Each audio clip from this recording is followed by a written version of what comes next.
Thank you for joining this sequel, this part two of the pre-Tisha B'Av Far From Love talk. Now, as we go into Shabbat after Tisha B'Av, we come to the subject, to the inspiring way that we can emerge from the traumas of Tisha B'Av, and that is close to love.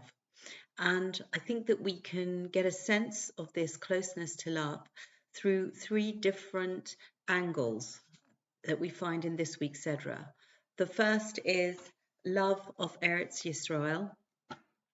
The second is the love of Yisrael, the love of the people of Israel that we experience, that we feel from Moshe Rabbeinu, from Moses our teacher, and from Hashem. And the third is our love for Hashem. And we find all these three types of love very clearly in the Sedra of Vaeschanan. And I would suggest that this deep and multifaceted love is just what we need to lift us out of Tisha B'Av and into Shabbos and into what are called the 7 Shabbatot of comfort. And we read in the Haftorah, in the portion of the prophets, after we finish reading the Sedra, quote the verses from Yeshaya, starting with Nachamu, Nachamu Ami, be comforted, my people. And so this Shabbos is also known as Shabbos Nachamu. And going back to the three loves, if we start with the love of Eretz Yisrael, and I think that we need to really conjure up in our minds the image of Moshe Rabbeinu. It is so graphically and poignantly stated, as he is so near and yet so far. He is standing on the edge of able to look into the land, and we see that he is so desperate to go into the land. He starts off by saying, chapter 3, verse 23, Vaeschanan el Hashem ba'es hahi leimar. I requested, this is how it's translated here, could be many different translations, could be I pleaded with. The one explanation is that it's a form of prayer. There is another way of understanding that it comes from acknowledging that everything we get is a matnat chinam, which means that we don't deserve it, we are getting it as a free gift, as it were, from Hashem. So it's translated as requested, but it doesn't convey the full sense of the Hebrew word. And the rabbis explain that the gematria, the numerical value of this word, Vaeschanan, is 515. And Moshe Rabbeinu was telling us he tried 515 different ways, different prayers to beg Hashem to allow him to enter the land of Israel. That's how much he wanted to enter the land of Israel. And we carry on, and Hashem, and he quotes his own words. You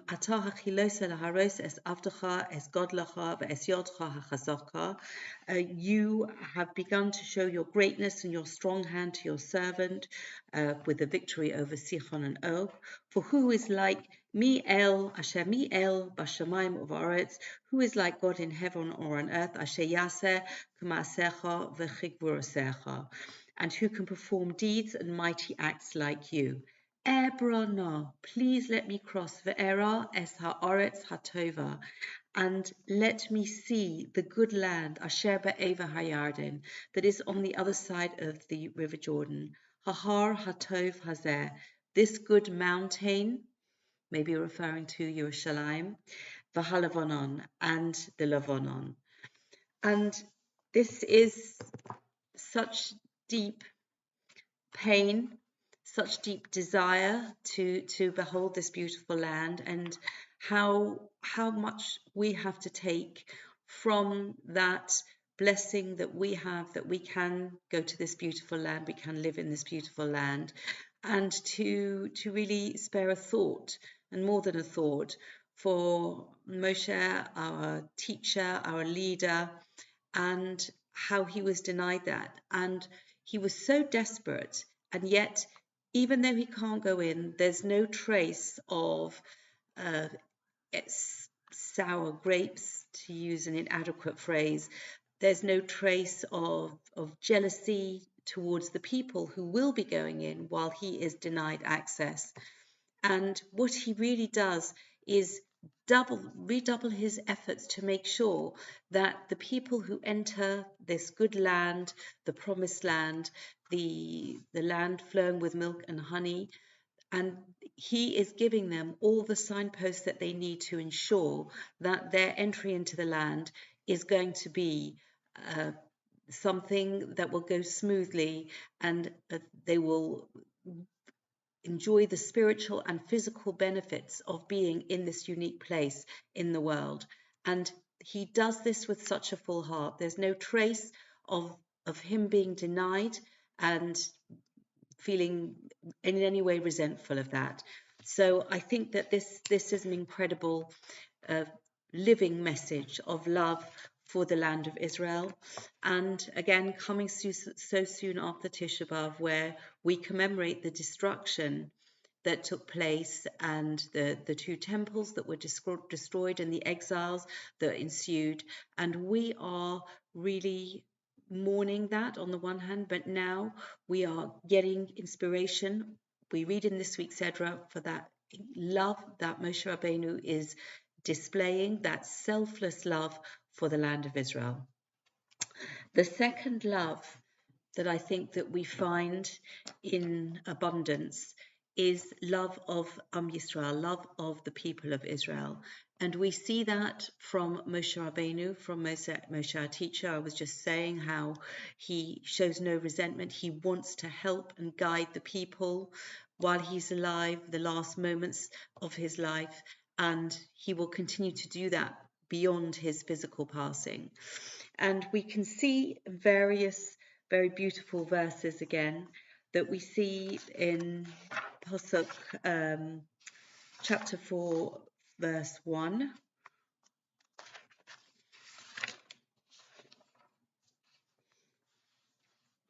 Va'ata Yisrael, and now Israel, Shema el hachukim ve'el hamishpatim, listen to the statutes and to the laws. Asher anochi melamed eschem, that I am teaching you, la'asos, to do them. Leman tichyu, so that you should live. Uvosem v'yirishtem es ha'oretz asher Hashem Elohei avosechem nosein lochem. And you will come and you will inherit the land that Hashem, the God of your fathers, is giving to you. And this is love in action.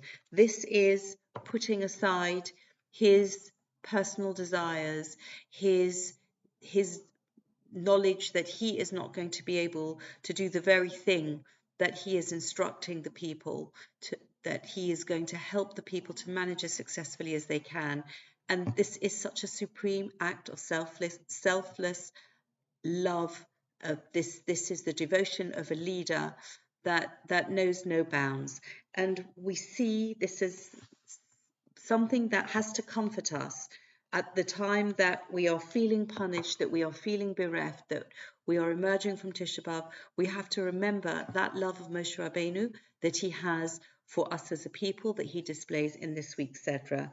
And we have the love of HaKadosh Baruch Hu, of the Holy One, blessed be He, that also perhaps we felt that love was far from us before Tisha B'Av, during Tisha B'Av. But now when we read the words in this week's Sedra, chapter 4, verse 37,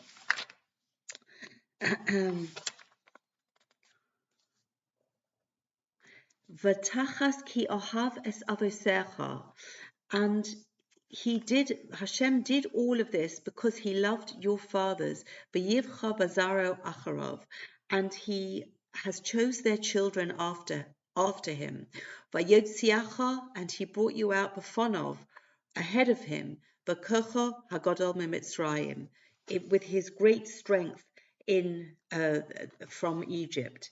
And this is the love that Hashem has for the Jewish people, and we are the beneficiaries of that love.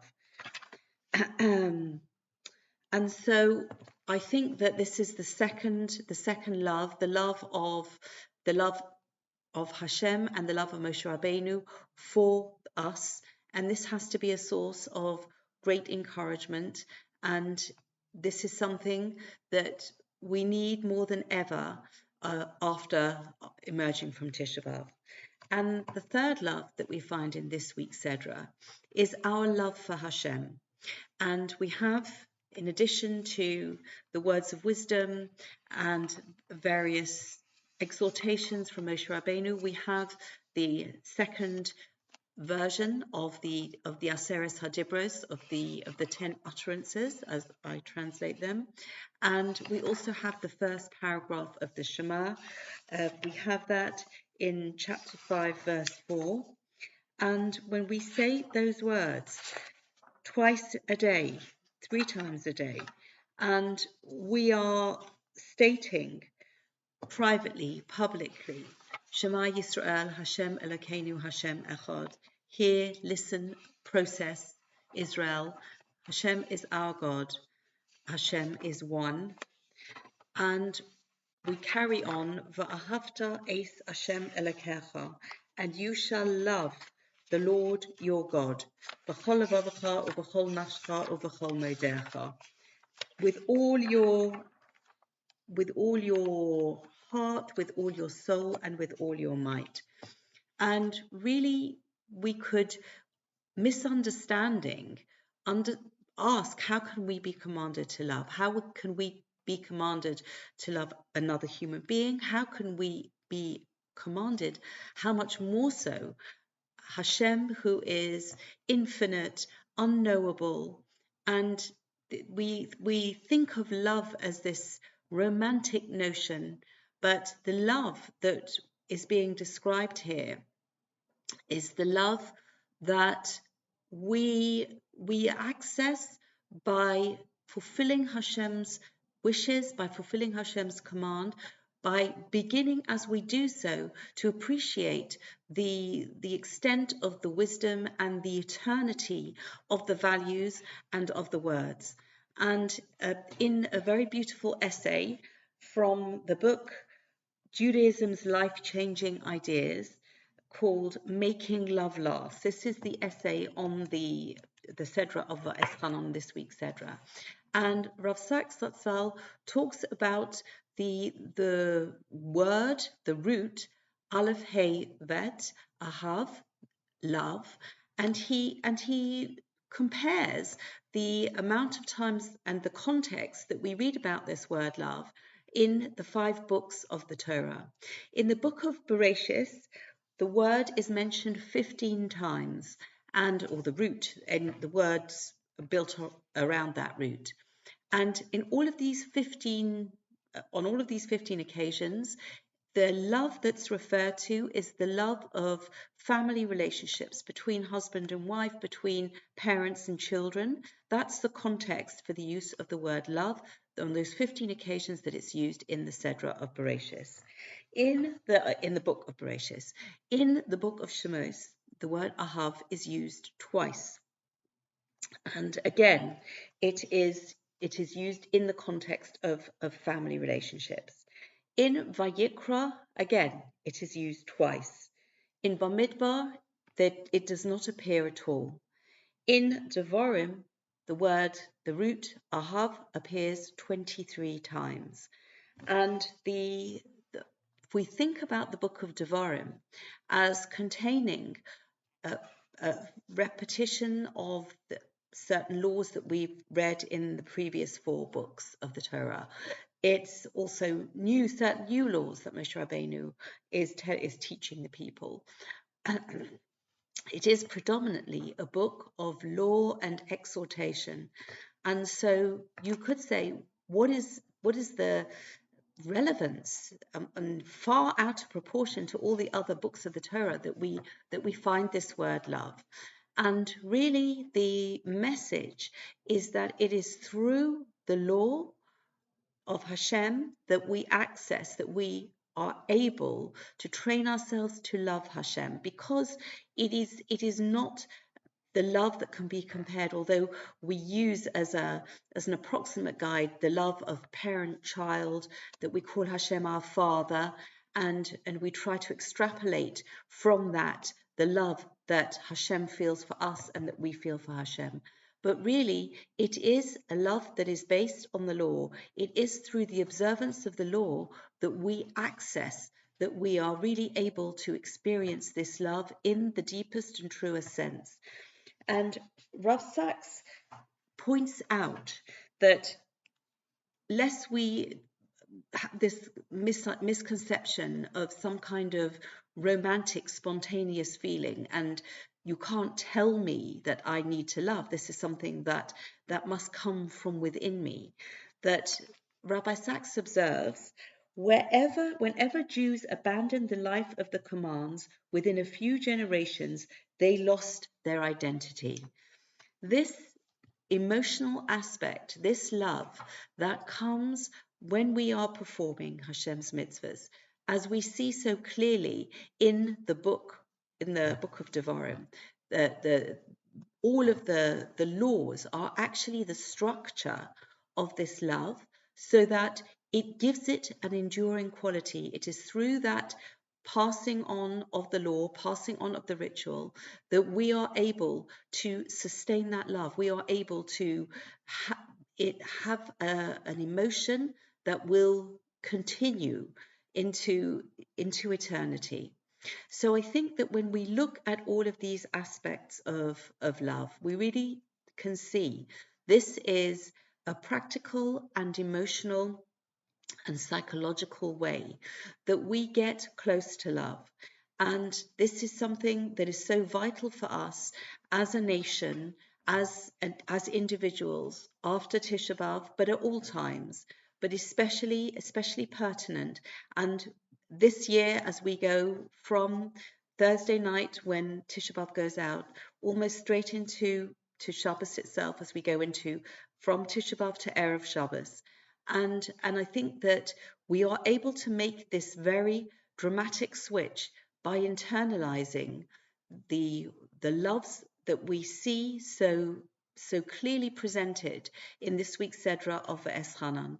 And by doing so, please God, we should merit to see the fulfillment of all the prophecies of redemption. And please God, that we should be able to say that the Tisha B'Av that we have just passed through is the last Tisha B'Av of a fast of mourning, and please God, then we should have the future Tisha B'Av of the coming year to be a Tisha B'Av of a Moed, of a Yontef that celebrates the building of the Beis Hamikdash. Thank you very much for listening and wishing everybody Shabbat Shalom.